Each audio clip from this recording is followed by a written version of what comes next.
Well, welcome to a new Harry's Garage video, and today's car is the Lamborghini Huracan Sterrato. Car I've been really keen to get in the garage at some point this year.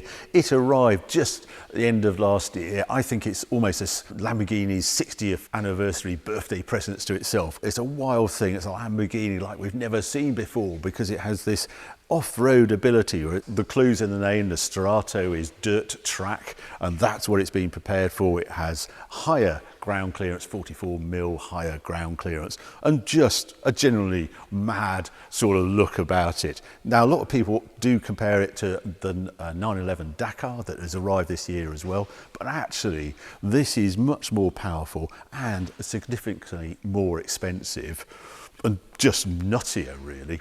And it's also a limited run car, 1,499 units, and if you wanted one, I'm sorry, they're all sold out already. Let's go and have a closer look. Now, the front view, you can easily see the raised ground clearance on it, but you can also see the wider track. It's 30mm wider at the front, 34 at the back, hence these add-ons here. Now, this is the press car. It has a lot of options on it, and I got a bit of a shock when I saw the price of the Sterrato. It is, in base form, £232,820. Put the options that you see on this car on your Sterrato, where you end up with a price of £343,736. Wow, so an uplift of around £120,000 over and above a standard Sterrato is the Sterrato you see here. Now, some of those options are like these front lights here, but the really expensive ones are actually the graphics on here. Now, it's 63 across the front. We presume that is the launch year of Lamborghini. That's celebrated 1963 when Lamborghini was born, and this being the 60th anniversary year. But the price of that, just the paint on there that then goes over the roof, was £16,200 plus VAT, almost £20,000 to have this look on it, you see here, and the stripes on the roof as well. I should say it's painted, so I think that's why it's so expensive, but my goodness, that's a lot of money. Come round the side, and then the first clue why this car is very special. Just look at the tyres on this. There's these Bridgestone tyres that have been developed for this car, and they're Jeweler, they're called. You don't normally find tyres like that on a Lamborghini. They do actually limit the top speed on this car. I was looking, I think it's 260 kilometers an hour. So they give it this real difference in appearance and also in behavior, but they're not a super crazy thing. You're not going to set ultimate Nürburgring times with this car, but you're going to have a lot of fun. I was surprised to see you actually get, as standard, carbon ceramic brakes on your Sterrato, because that isn't a friendly material when you're in gravel and sand and that sort of thing. But they've been coated, Lamborghini tell us, in a special compound that makes them okay for off-road use. This is all extra to have the paint here. I'm going to flash up the price of all the options because it's quite confusing when you look at it. But up on the top, you get these roof rails here, Sterrato here, and then you can put your bars on if you want to put a roof box or skis or something on it. Keep coming round, yeah, badge in there. I've just LP 610 4. Obviously, this is a four-wheel drive version of it, but it all goes a bit peculiar on the engine bay because it has a scoop on it. So it's actually breathing from there rather than at the side normally, and that's all to do when it's dusty and that sort of thing. We'll have a quick look underneath in a moment. Round the back, yeah, the twin pipes. Yeah, you'll get to hear these when we take it outside. A very deep diffuser and optional rear camera, which I think is a bit mean. They charge you £1,470. So that's, yeah, with that VAT, it's about £1,800 extra to have a rear camera on your £350,000 car. Anyway, let's have a look at the engine. Always love this. They always do the fire in order on Lamborghini engine. It's been a legacy thing. You used to see it on Diablos and things, V10 obviously. And here you can see how it's just changed here. There's the scoop there, there's the air intake, and then the pipes come back and the air filters actually hide under there. Dry sumped V10, obviously, well-known engine we all know and love. And when I look at the spec of this engine, it always surprises me because it's another long stroke engine. You remember that RS4, the V8 engine? that also was a long stroke engine, and they don't normally rev, but my goodness, there's this rev. This is peak power at 8,000 RPM. It goes slightly beyond there. The red paint starts just after that, but it's extraordinary that it has this high torque. It's 565 newton meters, 417 pound-foot at 6,500 RPM. But there's a lot of torque available at lower revs because it's such a high compression engine on this. This is 12.7 to 1 compression ratio. That was race not long ago, and here it is in a road car, the Lamborghini V10. Quickly go round the front. Actually, on the way, I'll just show you the interior. We'll look at it better outside. But it's very extreme. It's got the sports seats in this. It also has no mats in it. That's an option. Paddles only. A really very special place to be. And also this car has the carbon door panels as well. They're another option on this car. Underneath here, just a little boot. It's very deep, but it's not quite as big because this is the four-wheel drive version. Something we just saw in here as well, just for the roof, is quite a trick thing. This is to do the roof bars, but it actually has a little torque meter on it, which I've never seen. So you actually torque it up to 6 Newton meters with your Lamborghini special roof bar tool there. So anyway, what we're going to do now, take it outside, take it for a drive.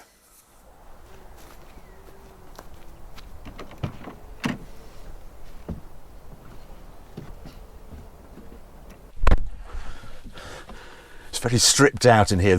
One of the options on this car are no floor mats. It's sort of got these carbon mats with sort of grippy bits, and I can see down by the seats sort of welds and things. It's like a Ferrari Scuderia when they really strip out the cabin, but all very familiar in here, all very Huracan. And I met with Huracan Sterrato on the dash. Other things, yeah, this one is actually fitted with a sort of dash cam sort of telemetry. It can record your every move, and I noticed from the press release it will even connect to your Apple Watch, so your heartbeat can be on the same sort of recording. You see how exciting this car is.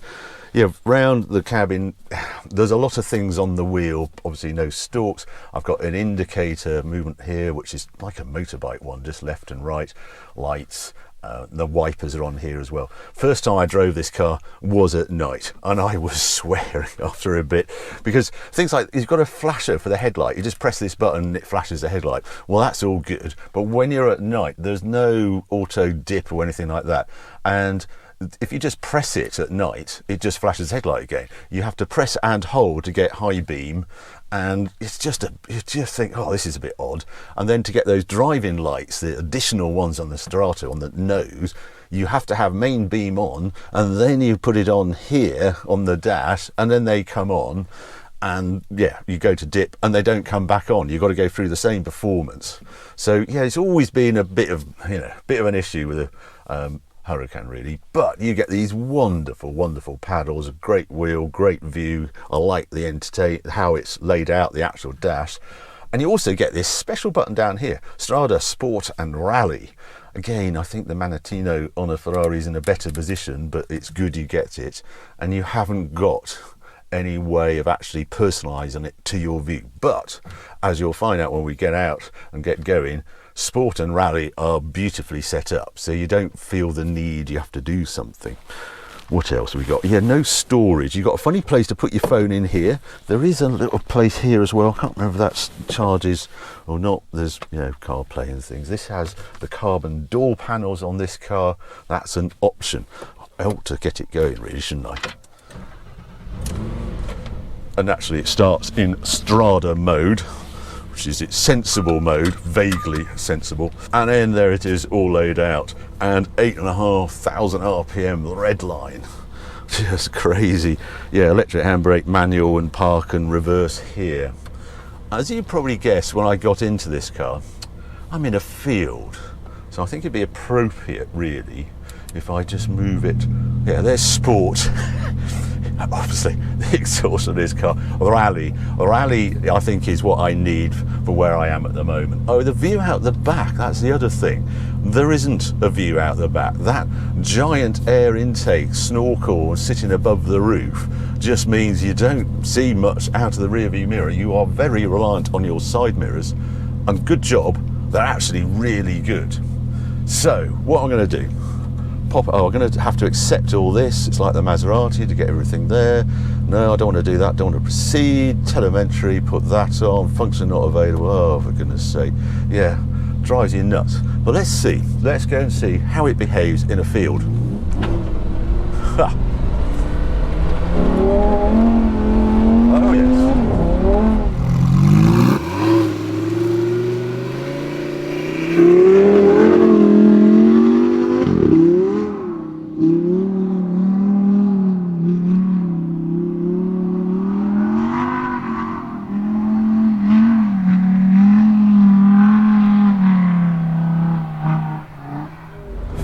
Lamborghinis, they're always fun.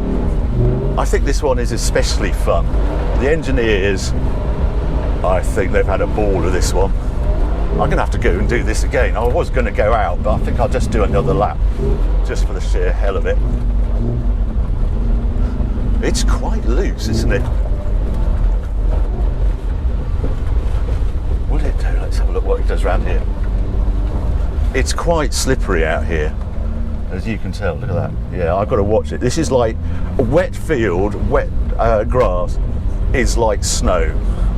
There is very, very little grip at all. As you can tell. Let's swing it round. I've got some bumps over there I've got to miss.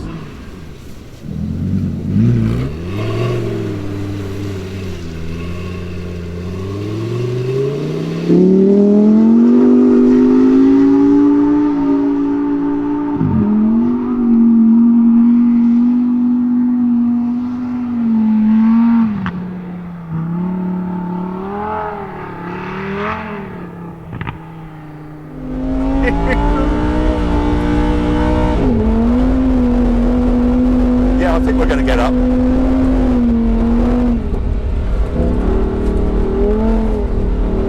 And go find some better roads. Sometimes I like being a farmer with a spare field, testing Lamborghinis.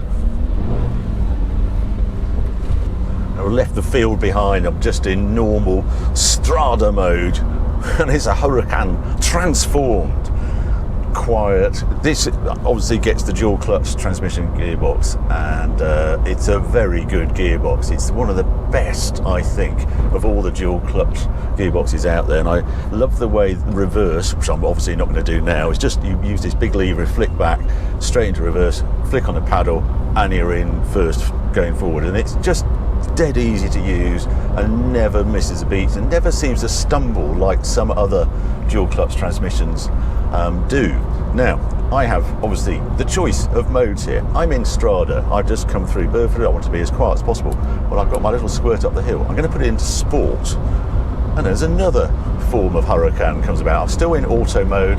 Here we go. Whoa. Yeah, I'm not going to press that for very long, but yeah, it's quite woke it up because obviously I've been drifting through Burford. It wasn't quite ready for the wallop, but it's got that sound. I mean, you'll never tire of the V10 sound on this car, and it just transforms itself and bangs those gears in. Pop, pop, pop. It's just glorious how it does that. And it also, when you're in sport, it locks out 7th gear, so it's always slightly, busier perhaps. You'll soon slip down to Strada and it all calms down again. I did measure it on my noisy bit of road, and yes, it is quite noisy in here. It's just on 80 decibels, so not at 911 levels, at GT3 levels, but just below. So yeah, you will notice a sound, although the tyres don't really dominate. It's just a general noise. There's obviously no floor mats in it. It's got the roof bars up top, and I can hear a bit of wind noise from them as well. But yeah, generally pretty civilised. And I should say, when I was cruising it on motor stuffing, I had a range of about 350 miles a tank. Well, that soon changes should you put it into sport and start playing silly buggers. But yeah, it does have the possibility of doing decent MPG on a run, but you're soon in the teens when you wake it up, the V10, and you will.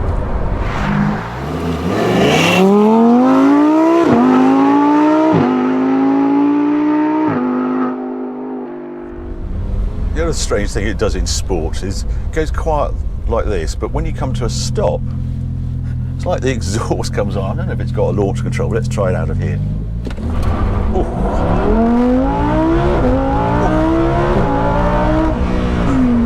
It doesn't need launch control. My goodness. No, back into Strada, bumpy bit of road. And this is so not like a normal Huracan. There's a compliance here. It's a whole load of things. They've gone softer on the springs. I think it's 35% softer at the front, 25 at the rear. You've got those taller tyres. And it's a car transformed.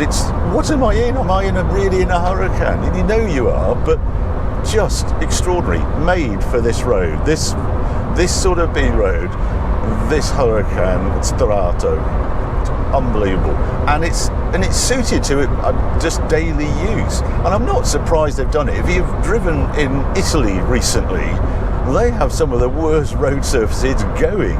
And they also had, when we had a house out there, Via Blanca, they do have a fair number of dirt roads.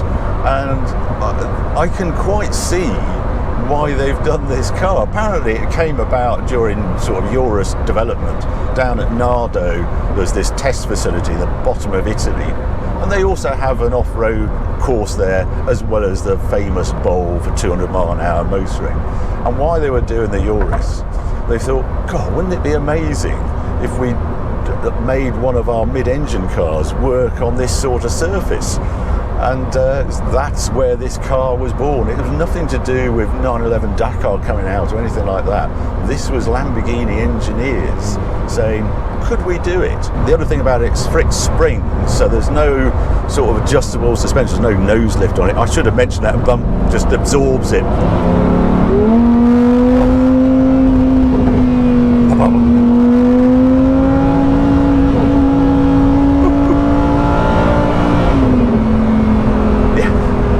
And then it's a Huracan again. Yeah, let's put it back into Strada and calm things down. Right, let's run through some likes and dislikes. Dislikes. Well, yeah, the price, I suppose. I was shocked when I found out how much this car was. I didn't realise quite how much. It's about £30,000 more than the regular Huracan, if there is such a thing. But with these options and nudging £350,000, that came as a bit of a shock. It's a shame, but yeah, it's thoroughly engineered, as we'll come to. Just this, it's just a nightmare really, and controls on the wheels. Do you get used to them? Sort of, but God, it just makes you miss the columns and how easy we used to have it before we lumped everything on the wheel, and the nonsense with the lights and how it only coming on main beam and then cancelling themselves as soon as you go to dip. That's a bit of a pain. Then some of the add-ons, they are a bit tacky.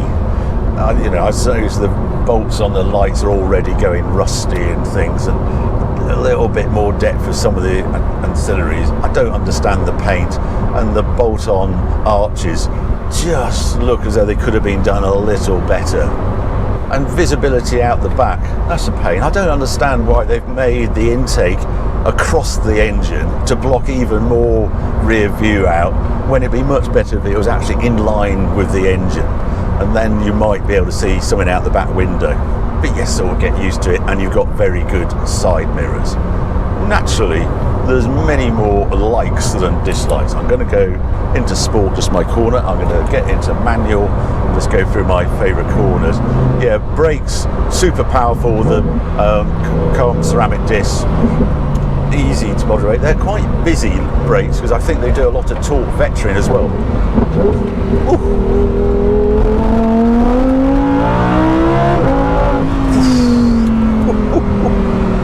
Wow.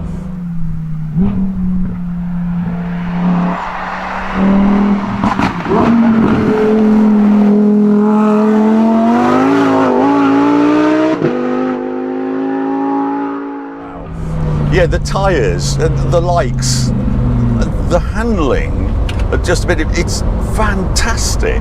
And the tyres actually enhance it, because they don't quite have the grip, of a regular full-on performance tyre, but they're bloody good. And how they've set up the chassis, four-wheel drive, forget it. It feels rear-wheel drive, and that four-wheel drive comes in to help you just when you need it. I've had some oversteer moments in this. It's a bit like the DBX we had in the other day. It's very good.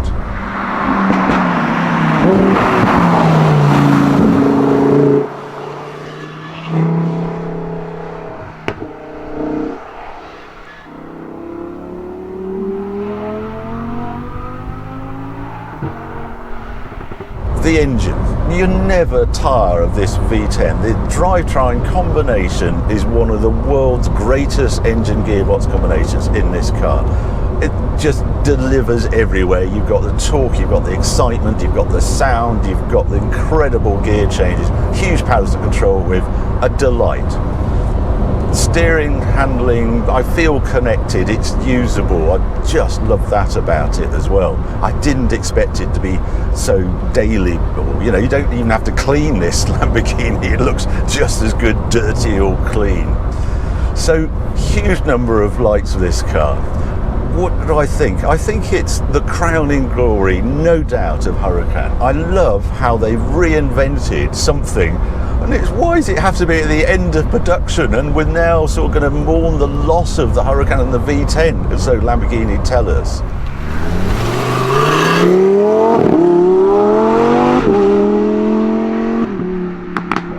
It feels so thoroughly engineered for its dual purpose. And yet that's how we use our cars. It's why a lot of people buy SUVs, because they actually work really well in the real world. Adventure bikes are super popular. BMW GS, best-selling motorbike. And now we have it in a mid-engine, super exciting form. And yes, a Huracan is a bit of a toy, but what a toy this is.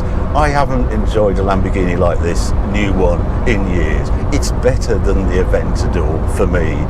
Just the combination of everything about it, and it's unique. But they're only going to build 1,499 cars, and it's about to go out to production, and we're going to wave goodbye to all this. So it's sort of mixed emotions.